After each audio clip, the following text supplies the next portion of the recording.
पीने में मजा नहीं आता। फरमाने लगे अच्छा भर के लाओ, मीठा मैं कर देता हूं। जब पानी भर के लाके रखा गया ना, आपने पढ़ा आवाज के साथ कुल वल्लाह शरीफ और दम कर दिया। बच्चे लेके गए, उस्ताद ने कहा इतनी जल्दी आ गए? कहने लगे जी। कहा पानी कहां से लाए? कहा कुएं से।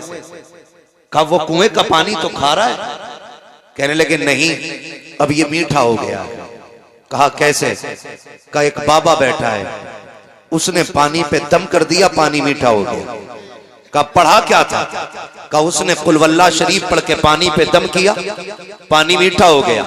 कहने लगे उस्ताद ये कौन सी बड़ी बात है, लाओ जरा सारे बर्तन भर लो। कुल हु अल्लाह तो हमें भी आती है ना। पूरी रात पढ़ के फूकते रहे, एक घड़ा तो क्या एक कूट पानी मीठा ना हो सका। सुबह हो गई, फूकते फूकते तूक सूख गया। सुबह उठे दौड़े, कहने लगे बाबा बताओ तो सही, तुमने भी सूरह इखलास पढ़ी थी, मैंने भी सूरह इखलास पढ़ी थी, आपने एक बार पढ़ दिया सारा पानी मीठा हो गया, मैंने सारी रात पढ़ा है, एक घूंट पानी नहीं हुआ। मीठा मुस्कुरा के कहने लगे नादान तुझे पता नहीं है, सिर्फ कुरान पढ़ने से पानी मीठा नहीं होता है। अगर पानी मीठा करना है तो जबान भी बाबा फरीद जैसी होनी चाहिए। नारे तकबीर, नारे रिसालत, अजमते कुरान, नारे तकबीर, नारे रिसालत। असल होता है जबान का दुरुस्त होना। समझ गए मेरी बात? असल क्या होता है? जबान का दुरुस्त होना। मसाइल बड़े हैं हजरत। लोग हज करने जाते हैं, लेकिन गया था तब भी दाढ़ी नहीं थी, आया अब भी नहीं रख रहा। गया था तब भी डंडी मार रहा था, आया अब और लंबी करके डंडी मार रहा। क्या मतलब? मतलब वहां की जियारत में नहीं है, मतलब इसके अपने अमल में। बहुत गौर से मेरी बात सुनिएगा, मतलब इसके अपने अमल के अंदर है। कहा क्यों? मैंने कहा जरा सोच तो सही, अगर मदीने जाके भी तुझे हुजूर से इश्क ना हुआ तो बता कि शहर से इश्क की दवा लाएगा। अगर काबे के साए में खड़े होकर भी तुझे रोना नहीं आया तो बता कहां जाके अपने गुनाहों पे आंसू बहाएगा। लोग कहते हम तो गए, और मैं भी जानता हूं कितने लोग पहली नजर में फरमाया गया जब काबे पे पहली नजर पड़ती है तो जो दुआ मांगी जाती है अल्लाह कबूल फरमाता है। लेकिन लोग पहली नजर पे दुआ कहां मांगते हैं? काबा नजर आने से पहले कैमरे निकाले जाते हैं, मोबाइल खोल के लगा दिया जाता है, फिर कहता देखो 10 कदम दूर है, अब 5 कदम दूर है, वो देखो सामने काबे का गिलाफ है, वो देखो मिजाबे रहमत है। नादान देख तो सही कहां आया है? क्या तू दुनिया को दिखाने के लिए आया था? यार नजरें नीची कर लेता, जैसी काबा सामने होता, कोई कलाई पकड़ के कहता अब तो नजरें उठा के देख, सामने काबा है, अल्लाह अकबर। पहली नजर उठाता, फिर दिल की दुआ मांगता, खुदा की कसम पहली नजर में अगर तू बख्शिश मांग लेता दी जाती, इश्क रसूल मांगता दी जाता, अगर तू रब से उसकी रजा मांग लेता तो दे दिया जाता। अगर रब से ये कह देता या अल्लाह जब तक जिंदा रहूं हाजिरी अदा करते रहना, जब तक जिंदा रहना काबे की हाजिरी करता रहना। नारे तकबीर, नारे रिसालत, खतीबे हिंदुस्तान, नारे तकबीर, नारे रिसालत। लेकिन नियत ही अच्छी नहीं है। हम तो फातिया भी करवा रहे हैं, हाफिज जी से तो इस्मारा करवा रहे हैं कि लोग ये ना कहें मैं बिना फातिया का खाना था। बरकत का मसला ही नहीं। झगड़ा कब होता है चच्चा बताऊं? झगड़ा तब होता है जब इमाम साहब फातिहा पढ़ के चले जाएं, इनसे कोई खाना भी ना कहे, और खाना पड़ जाए बारात का कम, तो कहते हैं दिल से ना मांगी दुआ इमाम साहब। यही होता है ना। अरे मौलाना ने दुआ सही से नहीं की, हमने तो खाना खत्म होगा ना तो लोग पूछे फातिया ना कराई थी। अच्छा ये पहला सवाल होता, फातिया नहीं कराई थी? ये कोई नहीं पूछता बता खाना खड़े करके खिलाया था कि बैठा के खिलाया था? ये कोई क्यों नहीं पूछता खाना सुन्नत के मुताबिक खिलाया था या शैतान के तरीके पे खिलाया था? क्योंकि जिम्मेदार मौलवी को ठहराना। और आप बड़े अच्छे लोग हैं यहाँ तो माशाल्लाह, इमामों की इज्जत भी होती है, मैं जानता हूं, बड़े कदर वाले लोग हैं, अल्लाह सलामत रखे। और जो उलमा की इज्जत करते हैं ना, अल्लाह उनकी नस्लों में आलिम पैदा फरमा। ये याद रखिएगा, जो उलमा की इज्जत करते हैं उन्हीं की नस्लों में अल्लाह उलमा भी पैदा फरमाता है। तो होता क्या है, हम लोग नियत की तरफ नहीं देखते, हमारी नियत किधर थी? हमने तो कह दिया फातिया नहीं पढ़वाई थी, तो ये मसला होता। आपके बस्ती में मदरसा चल रहा है, खुद जरा दिल पे हाथ रख के ये फैसले करें, बात सच्ची है तो फिर ठीक है, फिर अमल भी करने की कोशिश करनी है। हम जरा ये सोचें कि हम जो मदरसा चला रहे हैं, जो हम खाना वाना खिलाते हैं, तो पहले मदरसे के बच्चों को खिलाया जाता है या पहले खास मेहमानों को बुला के खिलाया जाता है? इस बात पे गौर करें। और अगर दावत की मैं बात करूं ना मौलाना, तो मौलवी के और पढ़ने वालों के लिए मैयत से पहले दावत ही नहीं होती। जब तीजे की देगे बनती है ना, तो हाफिज जी से कहियो बच्चे आ जाएंगे खाने।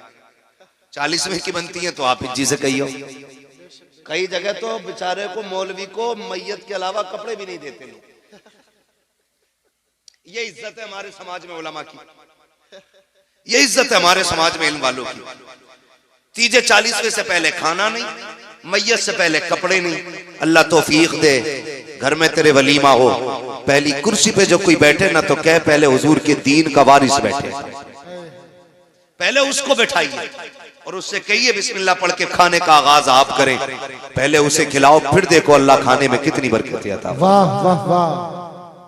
हम ये तो चाहते हैं कि हम मुअज़्ज़ज़ बने, हम ये तो चाहते हैं हमारी इज्जत हो, लेकिन हम ये क्यों नहीं चाहते हैं कि हम भी आलिम बने? मुझे सबसे बड़ी खुशी इस बात की हुई कि आज जो बच्चा फारिग हो रहा है ना, वो आपकी बस्ती का है। वरना अक्सर गांव में मदरसा चलाते हैं, गांव वाले फारिग होते हैं बाहर के। चिढ़ नहीं है इस बात से, अच्छी बात है, दूर दूर के आके इल्म सीखे। लेकिन बड़ी बात यह है कि चिराग के नीचे अंधेरा नहीं रहना चाहिए। ये असल बात है कि चिराग के नीचे अंधेरा नहीं रहना चाहिए, जबकि चिराग ही के नीचे सबसे ज्यादा अंधेरा रहता है। अल्लाह आपको सलामत रखे। पढ़ाइए अपने बच्चों को, दीन सिखाइए। आप अंदाजा नहीं लगाते, कभी सोचा करें कुरान कितना अहम था हमारे लिए, कितना जरूरी था हमारे लिए। आज हालात देखें, वो दौर गुजर गए यार जब परिंदे आके दीवारों पे बैठते थे। सुबह मुसल्ले से उठने वाली माएँ कुरान खोल के पढ़ा करती थी, परिंदे आके कुरान की तिलावत सुना करते थे। जब वो चहकते थे तो माएँ उठ के उनको दाने डाला करती थी।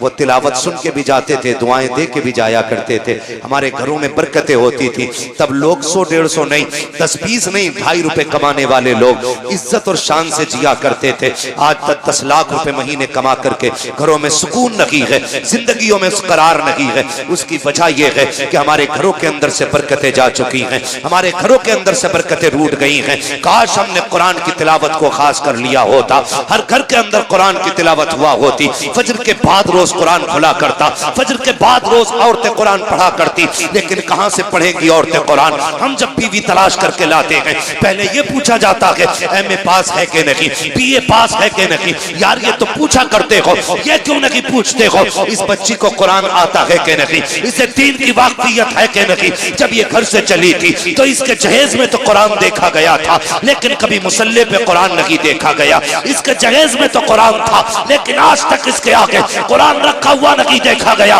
वजह क्या है? इसके बाप ने जहेज का एहतमाम तो किया, लेकिन बेटी को कुरान नहीं पढ़ाया। और तुम भी खाली डिग्रियां देख के ले आए। जाओ कुरान की कारियां लेकर के आओ, दीन सीखने वाली बेटी लेकर के आओ। खुदा की कसम कदम उसके आएंगे, करम खुदा का आना शुरू हो जाए। वाह वाह वाह, जिंदाबाद। बहुत खूब। लाया करो।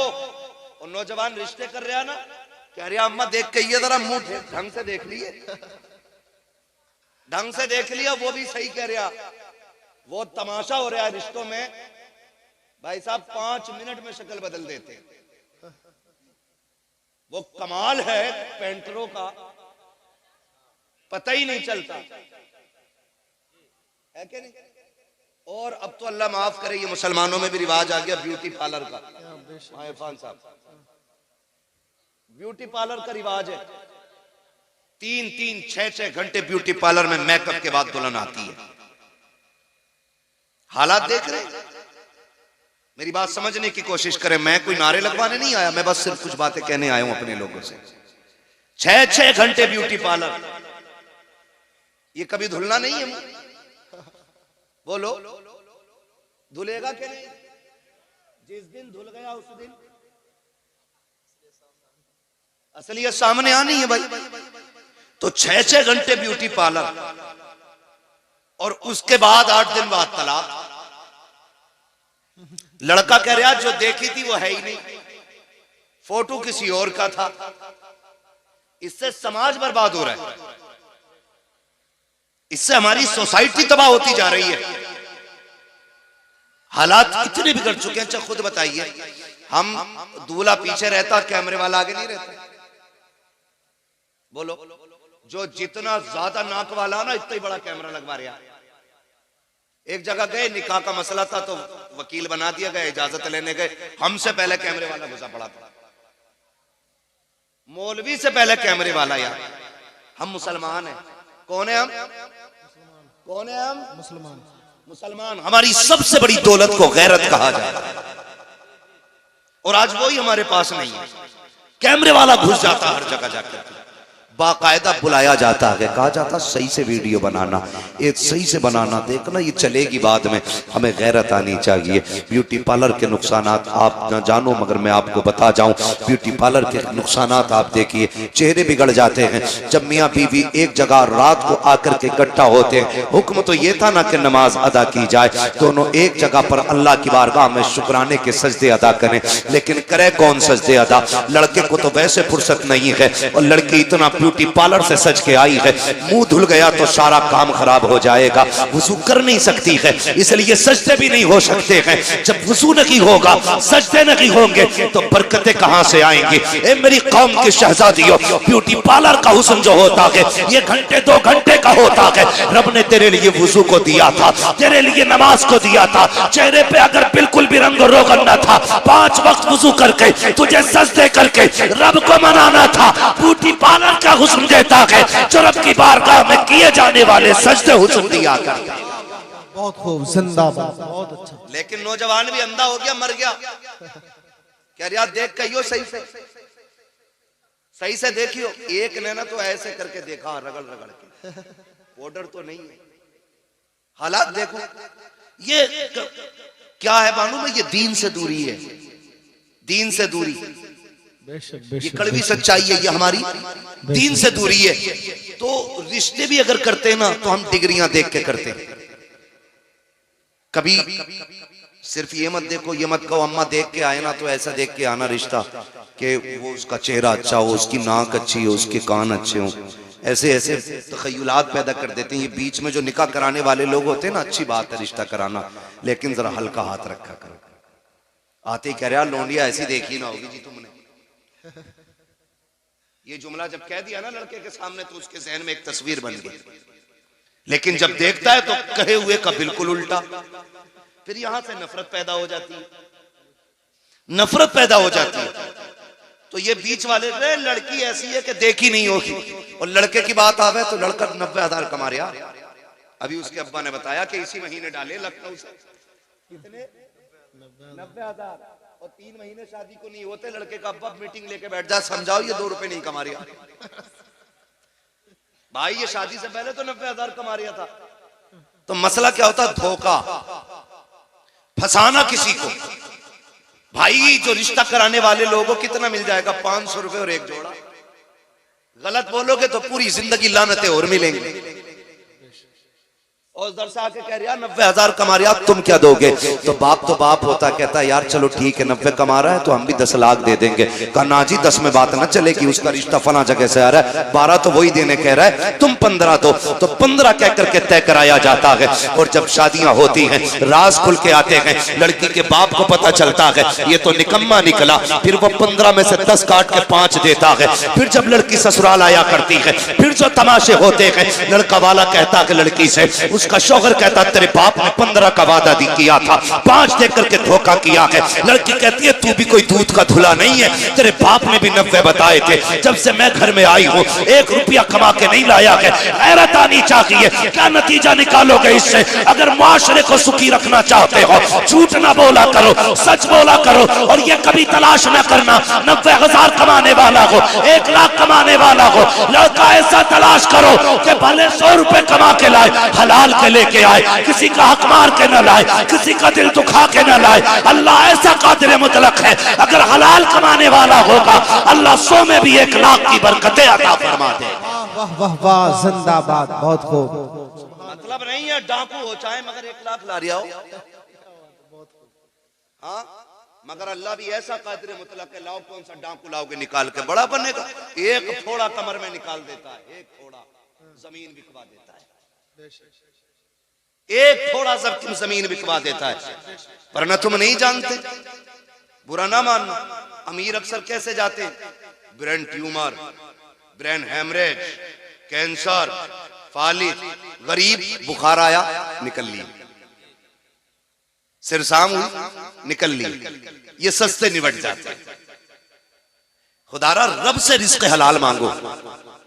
और दुल्हन देखो तो पढ़ी लिखी दीनदार, और दामाद देखो तो वो भी दीनदार। अब तो लोग ना बुंदे वाला दामाद ज्यादा पसंद करते हैं। हाँ, बुंदे वाला दामाद क्यों भाई, ये ज्यादा काबिल है क्या? क्या मसला बुंदे वाले का? दाढ़ी में कट निकले हुए। हाँ, अब कट तो हजरत अल्लाह माफ करे, एक तो बिच कपड़ा बनवाए फिर जाता सर, बिस कपड़े हैं बहुत सारों में, पीछे से बिच कपड़ा पूछ उसकी, यहाँ दूर से देखने में लग रहा कोई जानवर बैठा है इसके सर पे, और बड़ा अच्छा मुस्कुराता हुआ आ रहा। मैंने शर्म करिया, और दाढ़ी में एक ने ऐसे कट मारा जैसे इसके टांके भरे हुए। जैसे पुरानी चोट होती है ना, तो कभी कभी पुराने निशानात चोट के ऐसे होते हैं कि बाल ही नहीं जमते, ऐसा मारा कट दाढ़ी में। मैंने कहा एक्सीडेंट हुआ होगा, यहाँ से फट गया होगा। करीब से देखा तो मुड़े हुए थे बाल। हालात दमाद किसका, बब्बन का, छन का, जुम्मन का, यही मसला चल रहा है। यार एक बात तो सुनो, और लड़कों तुमसे भी गुजारिश है, ज्यादा मालदार ससुर भी मत ढूंढना। दोनों बातें मैं असल बात कह के जा रहा हूं, दीनदार लड़की तलाश करो। मगर रिश्ते अल्लाह माफ करे, कह रहा बड़े लोगों में इसलिए रिश्ता किया ताकि थोड़ी सी अपनी भी दैल हो। और वो भी कह रहे दामाद ऐसा होना चाहिए जो चले तो कुछ धमक होनी चाहिए। इतना धमकदार ढूंढ लिया, ससुर खुद परेशान है। फिर कह रहा तावीज दे दो, उसकी धमक से ससुर परेशान। का ऐसा दामाद चाहिए जिसके सामने कोई ना टिके। अब ससुर भी सामने टिकने तैयार नहीं, बीवी भी सामने टिकने तैयार नहीं, मारा मारा फिर रहा तावीजों के लिए। क्यों लगा रखे हो ये चक्कर? तुमने एक फैसला गलत किया है, दीनदार तलाश करना था घराना, अल्लाह रसूल से प्यार करने वाला ढूंढना था दामाद। तुम्हें ऐसा दामाद ढूंढना था जो 5 वक्त का नमाजी हो, इसलिए कि जो अल्लाह का हक अदा कर सकता है वो तेरी बेटी का भी हक अदा कर सकता है। और जो रब से नहीं डर सकता वो अपने ससुर से कैसे डर सकता है? सुभान अल्लाह, सुभान अल्लाह, बहुत खूब, जिंदाबाद। कहने अरे हाफिज जी हैं खाली, हाफिज जी को लोनिया ना दे, हाफिज जी हैं खाली, मर के देख यही हाफिज जी का माल। हाँ जी, दुआएं मांगा करो अल्लाह नस्लों में आलिम पैदा करे। ये खुशनसीबी होती है जिसकी नस्ल में आलिम पैदा हो जाता है। वरना जिन घरानों में आलिम नहीं होते ना, तो हालात देखते हो, सर में दर्द हो तो पानी मौलाना से पढ़वा के लाओ, बुखार हो तो पानी इमाम साहब से पढ़वा के लाओ, और दम निकलने लगे अल्लाह सबकी रूह निकालने के मामलात आसान फरमाए। इतना मुश्किल होता है वहाँ मुनाजिर साहब, इतना मुश्किल होता है कि जब रूह निकलना शुरू होती है ना तो टखनों में अटकती है, घुटनों में अटकती है, कमर में जाकर रुक जाती है, फिर सीने पे आके जब रूह अटकती है तो बड़ा मुश्किल मंजिल होता है। मुश्किल मंजर होता है जब रूह सीने में आके अटक जाती है, जब गले पे जाके रूह का काम रुकता है ना। खुदा की कसम मैंने लोगों को जमीन से तड़प में उठते हुए देखा है, तड़पते हुए देखा। फिर कहते हैं लाओ कोई गिलास उठाओ, मौलाना से पानी पढ़वाओ। बच्चा गली गली घूम रहा है लेकिन कोई पढ़ने वाला नहीं मिल रहा है। कोई मिल भी गया का जल्दी पढ़ दो, अब्बा का इंतकाल होने वाला है, रूह नहीं निकल रही है। पानी पढ़ दिया गया, बच्चा लेकर के आ गया लेकिन पानी हलक के अंदर गया ना गया। बड़ा मुश्किल मंजिल होता है। क्या कि अच्छा हो कि तेरा बेटा अगर कुरान का कारी हो, आलिम दीन हो, रूह निकलने का काम शुरू हो, इधर ये कुरान पढ़ना शुरू कर दे। खुदा की कसम जहां जहां रुकने का मंजर रूह का आएगा, जो मकाम रूह के ठहरने के हैं, जब उन पे पहुंचेगी और तेरा बेटा यासीन की तिलावत करता होगा, फरिश्ते कानों के अंदर मुबारकबादियां देते होंगे, रूह कैसे निकल जाएगी पता भी नहीं चलेगा। इधर कुरान की तिलावत होती रहेगी, उधर जन्नत का सफर आसान होगा। नाराए तकबीर, नाराए रिसालत, जश्ने दस्तार बंदी, नाराए तकबीर, नाराए रिसालत। कुरान के आदी बने, पढ़ेंगे इंशाअल्लाह कुरान, सारे बोले इंशाअल्लाह। और जिन्हें पढ़ना नहीं आता वो कुरान देखने की आदत डाले। हर घर में कुरान होगा कि नहीं? होगा कि नहीं? हर घर में, हर घर में कुरान। और कुरान का मामला तो ये कि बंदे 5 है तो मोबाइल 8 है। बंदे 5 है, कुरान 2 ही रखे और वो भी नहीं खुलते कभी। और मोबाइल 2 मिनट कोई भी अपना मैं हूं आप छोड़ के दिखा दे, मिलेगा ही नहीं फ्री। जिसके हाथ लग जाएगा वही चलाना शुरू कर देगा। लेकिन कुरान 2 रखे, कोई खोलने वाला नहीं। जहेज में कुरान आ जाए तो सास कहती है कुरान तो कई रखे, इसे मस्जिद में पहुंचा दो। फ्रिज को संभाल के रखेगी, टीवी को संभाल के रखेगी, गाड़ी को साफ कराएगी, सारी चीजों पे सफाई कराएगी। कुरान की बारी आ गई, मस्जिद में पहुंचा दो, 2 ही उन्हीं कोई ना खोलता। ये गैरत की बात है। जब कुरान घर में रखने की जगह ना हो, समझ लेना कयामत आने वाली है। ये है हमारा कुरान से प्यार, ये है हमारी कुरान से मोहब्बत कि हमारे घर के अंदर कुरान के लिए जगह नहीं रही। क्या कुरान कहता नहीं होगा मालिक ये मुझे खोलते तक नहीं है, ये मुझे पढ़ते तक नहीं है? कुरान सिर्फ 40वें तक के लिए था। कुरान तो शऊर जिंदगी देने के लिए आया था। कुरान से इश्क करो, यहाँ भी सिला देगा, वहां भी सिला देगा। आओ तुम्हें बताऊं, अल्लाह अकबर। एक बहुत बड़ा शराबी था, बहुत बड़ा शराबी, इतना बड़ा मशहूर शराबी था कि इंतकाल हुआ, कोई दफन करने उसको नहीं आ रहा था, कोई हाथ लगाने उसको नहीं आ रहा था। रिश्तेदारों ने यह सोचा अगर दफन नहीं किया गया तो इसकी लाश सड़ जाएगी, बदबू फैलेगी, चलो उठा के कब्रिस्तान के गड्ढे में डाल आओ। ये सोच करके रिश्तेदार लेकर के गए। कुछ लोग शामिल हो गए जनाजे में मिट्टी देने के लिए। जब मिट्टी देकर के वापस पलटने लगे, पूरे कब्रिस्तान में मुश्को अंबर की खुशबू आने लग गई थी। लोग हैरत में थे, ये क्या मामला है, ये खुशबू कहां से आ रही है? लोग पलटे उधर जिधर से आ रही थी। जाके देखा उसी कब्र की मिट्टी उठाई जिसके अंदर शराबी को दफनाया था। जब सूंघा तो उसकी कब्र से मुश्क की खुशबू आ रही थी। दौड़े लग गई लोगों की उसके घर की तरफ, कहने लगे यार शराबी तो बड़ा था, बड़ा पापी था, इसकी कब्र से खुशबू कैसे आ रही है? घर गए, बेटी के भी आंसू सूखे न थे। जाके पूछा बता तो सही बेटी तेरे बाप ने कौन सी नेकी की थी? बच्ची ने आंसू साफ किए। कहा मजाक कर रहे हो? कहा मजाक तो नहीं है, बता तो सही तेरे बाप की नेकी क्या थी? कहा हुआ क्या है? कहा आज जब दफना के लौट रहे थे उसकी कब्र से मुश्क की खुशबू आ रही थी। कहा मेरा बाप शराबी था, मेरा बाप गुनाहगार था। कहा बेटी हम भी जानते हैं, लेकिन ये बता नेकी क्या की थी? उसने कहा नेकी तो कोई याद नहीं है, लेकिन इतना मुझे याद आ रहा है जब कभी नशा उतरा करता था तो मेरा बाप गुस्ल करता था, वुजू करके गुस्ल करके खुशबू लगा के आता था, और ये जो सामने कुरान रखा है वो इसको उठा के गोद में लेके बैठ जाता था। मेरे बाप को कुरान पढ़ना नहीं आता था, लेकिन जब कुरान खोलता था तो रोना शुरू कर देता था। कहता था मेरे मालिक मुझे तेरा कुरान पढ़ना नहीं आता, मैं वो बदनसीब बंदा हूँ जिसे कुरान की तिलावत नहीं आती। का ये कहता रहता, रोता रहता, और कभी कभी तो इतना बेकरार हो जाता कि उंगलियां रखता आयतों पे और कहता मालिक ये मैं नहीं जानता ये क्या लिखा है, लेकिन जो भी लिखा है सच लिखा है। ये क्या कहा गया है मुझे नहीं पता है, लेकिन जो भी तूने कहा है सच कहा है। का इतना मुझे याद है लोगों की चीखें निकल गई, कहने लगे वाह रे मालिक, अगर कुरान से प्यार करने वाला तेरा इतना प्यारा हो सकता है तो कुरान पढ़ने वाला तेरा कितना प्यारा हो सकता है। नारे तकबीर, नारे रिसालत, अजमते कुरान, नारे तकबीर, नारे रिसालत। भाई कम से कम अगर कुरान पढ़ना नहीं आता तो कुरान को देख के चूम लिया करो, चूम लिया करो, उसकी जियारत किया करो, उसे सीने से लगाया करो।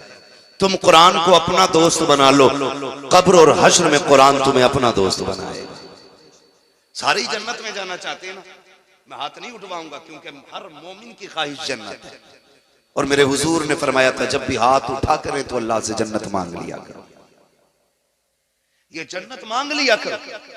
तो हर बंदे की ख्वाहिश जन्नत में जाना है। सबसे सच्चे साथी को कुरान कहा जाता है, और यही हम नहीं पढ़ते है।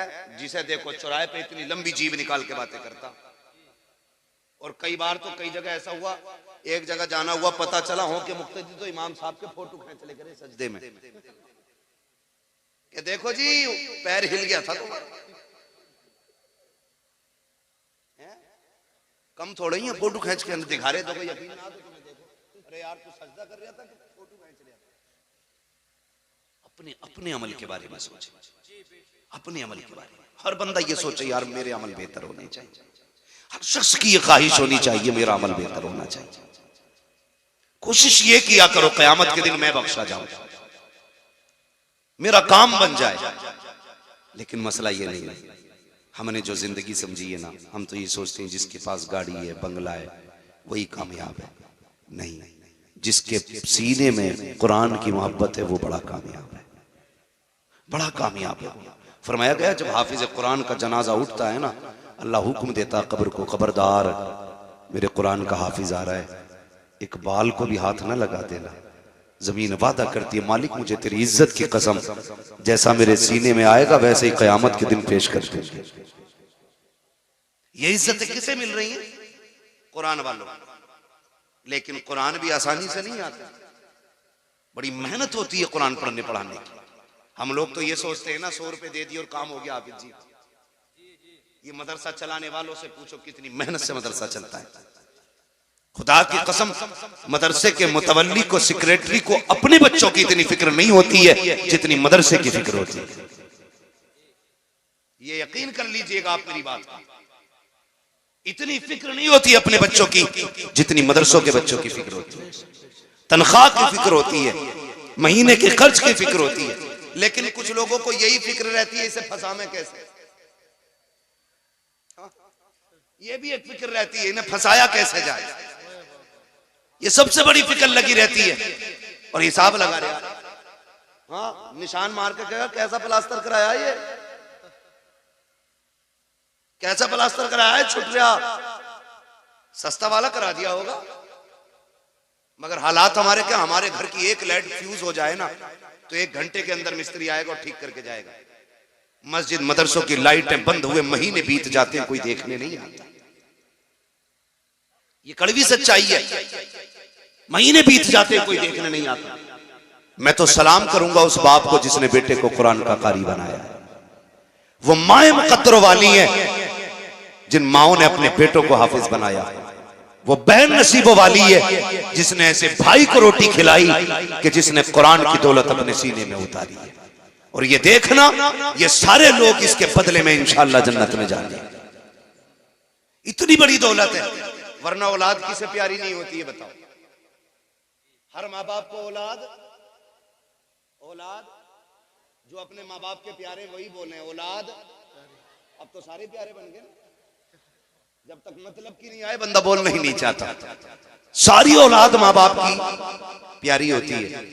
और जब लड़की पैदा होती है तो भले ही मुंह उतर जाए, लड़का पैदा हो जाए मां नहीं अमीन साहब तो लड्डू इससे मोटा इससे पतला नहीं बटता, यही है ना। और खुशी भी होती है, लड्डू बटते भी हैं और बटने भी चाहिए, क्योंकि जिससे नस्ल चलती है वो भी कोई आम चीज नहीं, नस्ल भी अल्लाह नसीबों से चला। मैं बेटों की मुखालफत नहीं कर रहा हूं, लेकिन कुछ बताना चाह रहा हूं आपको।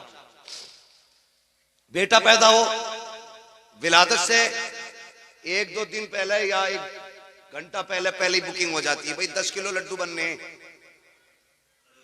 कितने बोलो यार, बोलो सो मत, 10 किलो बनने। और इत्तेफाक से हॉस्पिटल से खबर आ जाए कि बेटी आई है, 5 मिनट हजरत फोन स्विच ऑफ करके लेट जा। लड्डू वाला फोन कर रहा है, ये कब जाएंगे? बोले तू ही खा ले। अरे बनवाए क्यों थे? कह रहा हमने तो सोचा लड़का पैदा होगा, डॉक्टर भी कह रहा था, लेकिन लड़की आई है। तो बोला क्या हो गया? तो बोले अब तो पानी ना उतर रहा हालत से लड्डू की बात कर। ये मुसीबत आने लगती है लोगों के चेहरे पे, और ये खुद लाई हुई मुसीबत है। अल्लाह की तरफ से तो बेटियों के साथ रहमत आया करती है। तो बेटा पैदा होता, लड्डू बटते क्यों? इसलिए कि बेटा बाप के बुढ़ापे का सहारा होता है। आ गई इतनी बात समझ में? बेटा बाप के बुढ़ापे का सारे बोले सहारा होता है। बेशक जाना, खाली बैठ के नहीं कहना है यहाँ पे। मुझे आज सिर्फ जो है तालीम पे बात करनी है, मदरसे पे बात करनी है, वरना मैं उधर जाता तो इंशाअल्लाह एक पूरा पेंट करके जाता आपको। बेटा बाप के बुढ़ापे का सहारा होता है, और होना भी चाहिए। भाई कोई बंदा एक पेड़ लगाता है तो फिर उम्मीद होती है कि इस पे फल आएंगे। वो कहा था किसी ने, पेड़ उम्मीदों का ये सोच के काटा ना गया, फल ना आ पाएंगे इस पे तो हवा ही देगा। अगर दरख्त फल भी ना दे, साया तो फिर भी देता है ना। तो ये सोच के दरख्त खाए जाते हैं कि ये साया देगा। अगर बाप ये सोच के बेटे को पालता है कि बुढ़ापे का सहारा बनेगा, तो क्या गलत सोचता है। हर शख्स अपनी बुनियाद पर डाली हुई चीज से उम्मीद रखता है। छत इसलिए डाली जाती है कि इसके नीचे बैठने का मौका मिलेगा। दरख्त इसलिए लगाए जाते हैं कि फल खाने का मौका मिलेगा। बेटे को देख के इसलिए खुशी मनाई जाती है कि बुढ़ापे का सहारा बनेगा। यार, जब बेटे ने दहलीज पे कदम रखा, खुशियां की खुशियां थी, होश संभलने लगा, बाप ने क्या कहा, बेटे को कुरान पढ़ाना है। हालात ने ये कहा, अगर पढ़ाना है तो बेटे को दूर करना पड़ेगा, अपने आप से जुदा करना पड़ेगा, मोहब्बतें कुर्बान करनी पड़ेगी। बताओ तो क्या मोहब्बतें हैं। आप कभी देखना, आपको अंदाजा हो जाएगा माँ बाप को औलाद से प्यार कितना होता है। सर्दी की रातों में आपका बेटा सोता है, 3 बार उठ के चेक करते हो, कहीं रजाई से सर तो नहीं खुल गया है, कहीं पैर तो नहीं निकल गए हैं। माँ उठ के चेक करती है, मेरा बेटा बिस्तर से बाहर तो नहीं है, कहीं नीचे तो नहीं गिर गया है। इतना प्यार माँ बाप औलाद से करते हैं। लेकिन जब कुरान की बारी आती है, वो बेटा जो बुढ़ापे का सहारा होता है, वो बेटा जो माँ बाप की आंखों का करार होता है, वो बेटा जो घर वालों का सुकून होता है, उसको घर में नहीं रखा जाता, फिर उसे मदरसे वालों के हवाले कर दिया जाता है। अब क्या करना है, कहा जो चाहो वो करो, लेकिन हमें कुरान की दौलत चाहिए। किधर तुमने बेटा दे दिया, अब वहां कोई देखने वाला नहीं है, वहां कोई सीने से लगाने वाला नहीं है। आपके बेटे को रातें भी तन्हाई में काटनी पड़ेगी, दिन भी मुश्किल में काटना पड़ेगा। लेकिन बताओ तो सही, ये सऊबतें किसके लिए थी, तो कहना पड़ेगा कुरान के लिए। ये मोहब्बतें किसके लिए थी, कहना पड़ेगा कुरान के लिए। ये कुर्बानियां किसके लिए है, कुरान के लिए। यूं ही कोई कुरान का कारी नहीं बन जाता। एक माँ ने बेटे की जुदाई बर्दाश्त की है, तब कुरान की दौलत सीने में आई है। बाप ने बेटे को जिगर से दूर किया है, तब कुरान की दौलत सीने में आई है। बहन ने भाई को रुखसत किया है, तब कुरान सीने में आया है। और खुदा की कसम, जाओ मदरसों को जाकर के देखो, मदरसे चाहे कितने गरीब क्यों ना हो, अपने इदारे का जायजा लो जा करके। जितने तलबा पढ़ते होंगे, नीचे बैठ के पढ़ते होंगे, वुजू करने के लिए ठंडा पानी होगा। लेकिन एक तारीख बता दो अपने इदारे की, कोई सर्दी की वजह से मर गया हो, कोई ठिठुर के मर गया हो, कोई सर्दी की वजह से नहीं मरा, किसी को बीमारी नहीं लगी है फर्श पे बैठने से। वरना हमने बड़े बड़ों को देखा है, अगर जमीन पे नंगे पैर चल लेते हैं तो कभी सिरसाम हो जाती है, कभी फेफड़े जाम हो जाते हैं, कभी नाक बंद हो जाती है। लेकिन ये मदरसा है, जब से मदरसे में आए हैं, बैठने के लिए भी ठंडा फर्श है, बैठने के लिए भी ठंडा फर्श है, चलने के लिए भी ठंडा फर्श है, वुजू के लिए ठंडा पानी। और धूप निकलते नहीं, बल्कि रात के 3-3 बजे उठ करके ये कुरान वाले जब ठंडे पानी से वुजू करते हैं, खुदा की रहमतें सलाम करती हैं इनको। तुम्हें क्या पता, खुदा की कसम, ये मदरसे के अंदर रहते हैं, कितनी रातें सर्दियों में गुजरती हैं, किसी को कुछ नहीं मालूम है। लेकिन बताना ये चाहता हूँ, आपका बेटा एक दिन घर पे रह के जमीन पे लेट जाए, पसली चलने लगती है, नाक बंद हो जाती है, ये रोज जमीन पे बैठते हैं, लेकिन कभी बीमार नहीं होते हैं। वजह क्या है, वजह सिर्फ इतनी है, जब बच्चे घर पे रहते हैं माँ बाप देखभाल करते हैं, जब मदरसे में आते हैं तो रसूल पाक देखभाल करते हैं। नारे तकबीर, नारे रिसालत, मुफ्ती हम्माद साहिब किबला, नारे तकबीर, नारे रिसालत जिंदाबाद। ओ भाई, हुजूर का करम है मदरसे वालों, और सरकार का हर उस शख्स पे करम है जो भी मदरसे वालों से प्यार करता है। हर उस शख्स पे करम है जो मदरसे वालों से प्यार करता है। जानते हैं हम कितने बड़े गुनाहगार हैं। मैं हाथ नहीं उठवाऊंगा कितने 5 टाइम के नमाजी हैं, कितनों ने मोबाइल में कब कब क्या देखा। मैं सिर्फ इतना कहूंगा, अपने गिरबान में हम भी झांके, आप भी जाके, हम कितने गुनाह करते हैं, फिर अजाब क्यों नहीं आया। जानते हो, अल्लाह किसी बस्ती से जब गजब फरमाता है ना, नाराज होता है, हुक्म देता है फरिश्तों को, जाओ इस बस्ती में जाके पत्थरों की बारिश कर दो। लेकिन फरिश्ते जब आते हैं ना, तो उन अचानक आवाज आती है, ठहर जाओ, वापस आ जाओ। फरिश्ते वापस हो जाते हैं। जब फरिश्ते वापस होते हैं तो अल्लाह से जाके कहते, मालिक तू नहीं भेजा था, तूने बुला लिया, बता क्यों भेजा था, क्यों बुलाया। कहा मुझे गजब था उनके गुनाहों की वजह से। कहा फिर वापस क्यों बुलाया। कहा रात के 3 बजे मेरे बंदों में से एक 10 साल के बच्चे ने कुरान खोल लिया, उसने बिस्मिल्लाह पढ़ी है, मेरी रहमत जोश में आ गई है, मैंने सारी बस्ती वालों के गुनाह उसके कुरान की वजह से माफ फरमा दिए। एक बंदा कुरान पढ़े तो इतनी अल्लाह बरकतें अता करता है। और जिस बस्ती में सैकड़ों बैठ करके रोज कुरान खोलते हो, है कोई अंदाजा? कोई अंदाजा नहीं लगा सकते। सैकड़ों लोग जहां बैठ के दिन में 1000 मरतबा औज़ बिल्लाह और बिस्मिल्लाह पढ़ते हो, अल्लाह कितनी बरकतें अता फरमाता होगा। और सबसे ज्यादा नसीब वाले वो लोग जिनका अपना पैसा मदरसों में लगता है, जिनका अपना पैसा मदरसों में लगता है। लोग कई बार तो ऐसे होते हैं 10 रुपए देते हैं और हिसाब लेते हैं 3 साल का।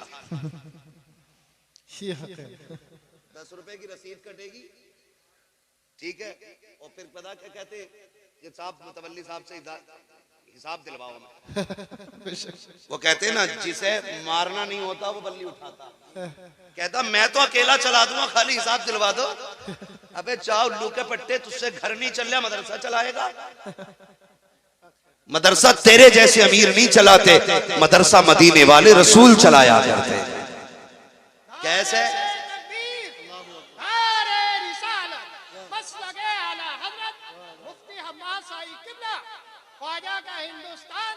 हिंदुस्तान का चलिए कोई बात नहीं, माशाल्लाह, अल्लाह सलामत रखे। कोई बात नहीं बच्चे, जिसे कोई इज्जत ना दिया करे उसे आप सब इज्जत दिया करें। ये नहीं, कुछ नहीं होना चाहिए, सारे ही अल्लाह के बंदे। अगर इसका दिमाग थोड़ा लूज है तो इसका मतलब ये नहीं है कि तुम जिब्रील हो गए हो। सब अल्लाह की कुदरत है। किसी को ज़हीन बनाया उसने, किसी को कुछ दिया, ये सब उसकी कुदरत के करिश्मे। बंदे सारे ही अल्लाह के होते हैं, तो थोड़ा सा जरा कंट्रोल किया करें। ठीक है जी, तवज्जो है आप लोगों की जो मैं कह रहा था आपसे। तो वो हिसाब लेता जो 10 रुपए देता है, और जिसका काम दीन की खिदमत होता बेचारा वो मुंह से ही नहीं बोलता। वो मुंह से ही नहीं बोलता बेचारा, काम करे जा रहा। वो क्या कहता, यार मेरा काम देना था मैंने दे दिया, अब ये क्या करेगा ये जाने और अल्लाह जाने। यही होता है ना। और हालात अल्लाह माफ करे, लॉकडाउन लगा था तुम्हारे गांव में? ना लगाना लॉकडाउन, पूरे भारत में लॉकडाउन था। तो चलो बिजनेसमैनों का बिजनेस बंद था, सर्विसमैनों की नौकरियों की छुट्टी थी, तनख्वाहें रुक गई थी। मदरसे वाले बेचारे किसानों के पास गए ना कि चंदा दे दो, तो कह रहे दिख न रहा लॉकडाउन चल रहा, तेरी फसल तो पूरी आई भाई। बहाना ढूंढ रहे, बहाना कि यार लॉकडाउन है। अरे भाई तेरा काय का लॉकडाउन है? तेरा गेहूं भी कटा, धान भी कटा, गन्ना भी बिका, सब कुछ हुआ ना। किसानों को और ज्यादा देना चाहिए था। हाँ, फायदा क्या हुआ मैं खुद जानता हूं, मैं भी गांव का रहने वाला हूं। कभी किसी की मजबूरी का जिंदगी में फायदा ना उठाना। जब लोग मजदूरी करने वाले लोग थे, शहरों में काम बंद हो गए ना, तो जमींदारों ने 50-50 रुपए में उनसे नलाइयां कराई हैं। गलत कह रहा हूं मैं? लगा दिया यानी 50-50 रुपए में नलाइयां कराई हैं। कह रहे चल जा तो चल, वरना और बहुत। तो जिसके घर खाने नहीं वो बेचारा 50 के 25 पे भी जाता, 10 रुपए पे भी काम करता। ये किसने किया? जमींदारों ने। अच्छा, मैं किसी जमींदार को बुरा नहीं कह रहा हूं, ये ना सोचना भाई तंज कर रहा है। मैं बस एक बात बताना चाहता हूं आपको, कभी किसी की मजबूरी का फायदा ना उठाओ। अच्छा, गरीब जो है ना मजदूरी देने में जल्दी करता है, मालदार कहता चल बे 200 रुपये मांगने आ गया, कल को आ जाइए। वो बेचारा गरीब कल को फिर आ गया, तो कहते बड़ी भाई तुझे भाई बड़ी जल्दी हो रही है, कल तो मना ही करा था। तो आपकी नजर में 200 रुपये हो सकते हैं, लेकिन किसी के घर का पूरा खर्च भी हो सकता है। वो ये क्यों भूल रहे हैं आप? इस 200 रुपए में किसी के चूल्हे का खर्च और किसी की दवा भी तो हो सकती थी। आप क्यों हिसाब लगाते अपनी इनकम से? अगर किसी के 10 रुपए भी मजदूरी के हैं तो हुजूर के फरमान के मुताबिक मजदूर की मजदूरी पसीना सूखने से पहले दे दो। इस पे अमल क्यों नहीं करते? 50-50 रुपए में काम कराया, जो ईंटें 10,000 में पल नहीं थी 1500 में पल गई। हाँ, और नलाइयां डटके हुई, नले नलाए खेतों में लोग जाके बैठ रहे थे। गन्ना इतना मोटा होता तो इतना हुआ, ये हुआ था लॉकडाउन में। लेकिन मदरसे वालों से हमने फिर भी यही कहा, लॉकडाउन चल रहा, लॉकडाउन चल रहा।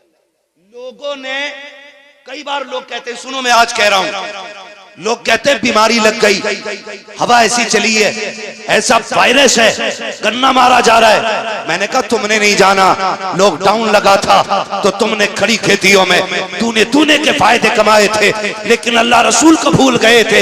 आज उसने खड़ी खेतियों में आग लगाई है, कोई बचाने वाला नहीं है। कड़े खेत के गन्ने बर्बाद कर दिए, कोई देने वाला नहीं है। जाओ दावे के साथ कहता हूं, सुख के दिन आए या दुख के दिन आए, खुदा को याद रखा करो, वो तुम्हारे खेतों की भी हिफाजत करेगा, तुम्हारी जेबों की भी हिफाजत करेगा। बेशक बेशक बेशक। जब मरने लगते हैं तो अल्लाह याद आता, जब कसरत होती है तो मेरी नलाई से हुआ, ये तो खाद डाला था तो हुआ इतना गन्ना। लेकिन जब वो लेता है तो खाल उधेड़ देता है, और जब देता है तो छप्पर फाड़ के देता है, बेहिसाब अता फरमाता है। इसलिए खुदारा सबसे अच्छी तिजारत है अपने रब से तिजारत करो। किससे? अपने रब से तिजारत करो। अगर चाहते हो कि आपकी दुनिया भी कामयाब रहे, आखिरत भी, तो फिर अल्लाह से तिजारत करो। और अल्लाह से तिजारत क्या? वो फरमाता है तुम्हें 1 दो, मैं तुम्हें 10 दूंगा, 10 दूंगा। और मैं तो, रब तो ये कहता मैं जितना चाहूं उतना दे दूं, मगर हम अल्लाह से तिजारत नहीं करते। हम तो पार्टनर ढूंढते, कर्रा वाला है भाई, ठीक है, अच्छी फर्म है, कर लिया और वही डुबकी मार गया, गया पैसा। अल्लाह से तिजारत करो, अल्लाह से तिजारत करो, अपनी कमाइयां ना दीन के कामों में लगाओ। कब्रिस्तान जाते हैं, कब्रिस्तान बोले हैं, डरो मत यार, मैं कोई नमाज जनाजा पढ़ाने थोड़ी आया। कब्रिस्तान जाते हैं ना, जो नहीं जाते हैं उन्हें 4 लोग लेके जाते हैं, जो खुद जाते हैं वो लौट भी आते हैं, जिन्हें लेके जाया जाता वो लौट के नहीं आते। हाय गाफिल वो क्या जगह है जहां 5 जाते हैं 4 फिरते हैं। समझ गए? जाया करो। कब्रें देखिए, हर तरह की होंगी, ऊंची भी होंगी, नीची भी होंगी, बैठी हुई भी होंगी, गली हुई भी होंगी, ऐसी भी होंगी जिन पे कपड़े पड़े रहते हैं, ऐसी भी होंगी जिन पे कोई मिट्टी डालने भी नहीं आई। कोई गारंटी है हमारे मरने के बाद ये जितनी हमारी नस्लें हैं ये कब्र पे ही बैठी रहेंगी? सोचो जरा, सोचो, गारंटी है कोई? जब हम ही नहीं जाते अपने परदादा की कब्र पे तो हमारी औलाद चली जाएगी। आने वाला दौर और नाजुक दौर है यार, कोई नहीं आने वाला। इसलिए अपनी आखिरत का इंतजाम खुद कर जाओ। किसको करना है? खुद करना है। आखिरत और कब्र का इंतजाम हमें खुद करना है। लल्ला का इंतजाम कर दिया मरने के बाद, बीवी का इंतजाम कर दिया मरने के बाद, बच्चों का इंतजाम कर दिया मरने के बाद, अपना भी कुछ किया। इस धोखे में रहते हैं कि लल्ला आएगा शबे कदर में बख्शवा देगा, शबे बारात में आएगा बख्शवा देगा। लेकिन हकीकत क्या है जानते हैं? शबे कदर में भी आगा सिर्फ अगरबत्ती या मोमबत्ती जला के निकल लेगा, इससे ज्यादा कुछ नहीं करेगा। हम सुन्नियों के अंदर क्या, अब तो कब्रिस्तान में लाइट लगाई जाती है और लोग आते निकल लेते हैं, आते निकल लेते हैं। अंदर से अगर मुर्दों की आवाज सुन पाते तो वो कहते हैं एक बात बताओ, ये लगाई क्यों है? ये तो तुम्हें उजाला दे रहे हैं, हमारे लिए क्या किया तुमने? अंदर के लिए कुछ किया? कुछ लोग कहते हैं जा भाई ड्यूटी लगाते हैं, तू भाई मेरे बाप की कब्र की घास खो दी है। ये मतलब जो राहत मिल रही थी ना हरियाली से, वो भी खुदवा दी, वो भी खुदवा दी। कुछ तो चूना फेर देते। ऐसी भी हमने कब्रें देखी हैं अपने सुन्नियों में, चूना फेर देते हैं अब्बा की कब्र पे। क्यों? छठी हो रही है अब्बा की, कब्रें साफ हो रही हैं, लाइटें लगा दी। और भाई जरा सोच तो सही, एक नहीं 1 लाख लाइटें ऊपर लगा दो, अंदर कोई फायदा नहीं पहुंचने वाला। 1000 कैंडल लगा दो, कोई फायदा नहीं होने वाला है। अंदर उजाला कैसे होगा, इसके बारे में सोचा करो। हर बेटे से गुजारिश है, ऊपर लाइट लगाना या मत लगाना, मोमबत्ती लगाना या मत लगाना, अगरबत्ती लगाना या मत लगाना, ये तुम्हारी मर्जी है। अगर बाप की कब्र को रोशन करना चाहते हो तो कुरान सीख लो, कब्र पे आओ, एक तो सूरत पढ़ो, हाथ उठा के बाप की रूह को बख्श दो। ऊपर उजाला हो ना हो, तेरे बाप की कब्र के अंदर अल्लाह उजाला अता फरमा दे। बहुत खूब, जिंदाबाद।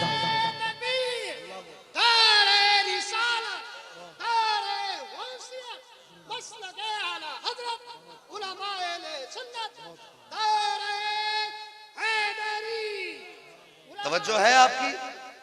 तो अंदर का इंतजाम करो। जब मर जाते हैं ना लोग, हमारी देखो खुशफहमी, मर जाते हैं तो कह मेरे अब्बा बहुत अच्छे थे। बोला क्यों? कि एक बार ना कुत्ते को पकड़ कर पानी पिलाया था। एक ने की याद है इसे अपने अब्बा की। और कह रहा मेरे अब्बा बहुत अच्छे थे। एक कह रहा मेरे अब्बा बहुत अच्छे थे। क्या हुआ? कि मेरे अब्बा ने ना, एक आदमी नंगे पैर जा रहा था, उसे जूते दे दिए थे। बस एक ने की याद है। बस मरने के बाद तो हम चाहते हैं कि सब हमारे मरने वालों को जन्नती बना दें, लेकिन जीते जी क्यों नहीं चाहते जन्नती बन जाए? इंतकाल होता है। खुदा की कसम ये कड़वी सच्चाई है। हमारी कौम के अंदर दो काम होते हैं। जैसे कि इंतकाल होता है ना, इंतकाल के साथ बेटा फौरन कब्रिस्तान की तरफ की बजाय बाजार जाया करता है। जैसी बाजार जाता है वहां से कुरान की पेटी खरीदता है, और खरीदने के बाद फिर घर लेकर के आता है। कहता मेरे बाप का नाम डाल दो पेटी पे। उसको मस्जिद में उठा के रख दिया जाता है। तुम्हें क्या लगता है ये पेटी रख के सवाब पहुंचाएगी? पेटी से रख के बख्शिश होती रहेगी?